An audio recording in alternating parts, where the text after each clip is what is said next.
அருட்பெருஞ்சோதி அருட்பெருஞ்சோதி தனிப்பெருங்கருணை அருட்பெருஞ்சோதி திருவருட்பிரகாச வளலா திவ்ய திருவடிகளையே சரணம். வணக்கம். இன்றைக்கு நாம் சிந்திக்கக்கூடிய அகல் வரிகள் 259 260. அகல் வரிகள்: இப்படி கண்டனை இனி ஒரு படியலாம் அப்படியே எனும் அருட்பெருஞ்சோதி. இந்த அகல் வரிக்கான விளக்கம்: ஆரம்பமாகிய எட்டையும் இரண்டையும் இன்னதென எப்படி அறிந்து கொண்டாயோ, இனி வரவேண்டிய அனுபவ நிலைகளெல்லாம் அவ்வாறே அறிந்து கொள் என்ற அருட்பெருஞ்சோதி. அந்த அனுபவ நிலைகளை பெறுவதற்கு பெருமானார் புருவமத்தி தியானத்தை அல்லது தவத்தை மேற்கொண்டார். கருண ஒழுக்கத்தில் நம்முடைய மனத்தை சிற்சபை என்னும் அறிவாகிருத்தியாக்கல், இதன் பூர்வத்தில் பூர்வ மத்தியில் நிற்க செய்தல் என்று கூறியிருப்பார்.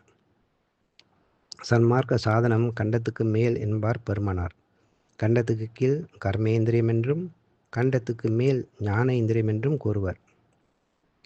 ஆதலால் நாம் நெற்றியில் இருக்கும் நடுக்கண்ணை ஆசாரியர் அனுகிரகத்தால் திறக்க பெற்றுக்கொள்வது நலமென்றும், அவ்விடத்திற்கு பிந்துஸ்தானம் என்றும், அறிவென்றும், பாலமென்றும், முச்சுடர் என்றும், முச்சந்தி என்றும், முப்பால் என்றும், நெற்றிக்கண் என்றும், கபாடஸ்தானம் என்றும், சபாத்வாரம் என்றும், மகாமேருவென்றும், புருவமத்திய மூலமென்றும், சிற்சபை என்றும் பெயராம். பெருமானும் ஒரு பாடலில் கற்றதென்றும் சாகாத கல்வி என்று கண்டு கொண்டு உன் அற்புத சிற்றம்பலத்தில் அன்பு வைத்தேன் ஐயாவே என்று பாடியிருப்பார். மேலும் பெருமான் அந்த தவத்தை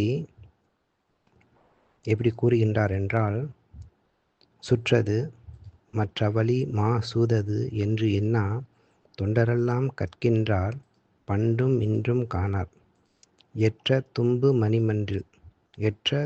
மணிமன்றில் அதாவது பூர்வமத்தில் இன்ப நடம் புரியும் என்னுடைய துரையே, நான் நின்னுடைய அருளால் கற்றது நின்னிடத்தே, பின் கேட்டது நின்னிடத்தே, கண்டது நின்னிடத்தே, உட்கொண்டது நின்னிடத்தே, பெற்றது நின்னிடத்தே, இன்புற்றது நின்னிடத்தே, பெரியதாவும் புரிந்தேன் என் பெற்றது அதிசயமே என்று பாடியிருப்பார். இந்த பாடலில் கற்றது நின்னிடத்தே, அதாவது தவம் செய்யும் முறையை இறைவனிடம் கற்றுக்கொண்டார். பின் கேட்டது நின்னிடத்தே, நாதம் கேட்கும். கண்டது நின்னிடத்தே, உள்ளே காட்சியாக ஒளியை காண்பது. உட்கொண்டது நின்னிடத்தே, அமுதம் உண்டது. பெற்றது நின்னிடத்தே, முத்தேக சித்தி அவர் பெற்றது. இன்புற்றது நின்னிடத்தே, இறைவனோட இரண்டர கலத்து. இது எதனால் ஏற்படும் என்றால், அவர் செய்த பெரிய தவத்தால் ஏற்படும் என்கின்றார். இதற்கு ஆரம்பப்படி புறமத்தி தியானம். நன்றி. அருட்பெருஞ்சோதி அருட்பெருஞ்சோதி தனிப்பெருங்கருணை அருட்பெருஞ்சோதி திருவருட்பிரகாச வளலா திவ்ய திருவடிகளே சரணம். ராமலிங்க அபயம் ராமலிங்க அபயம் ராமலிங்க அபயம் அபயம்.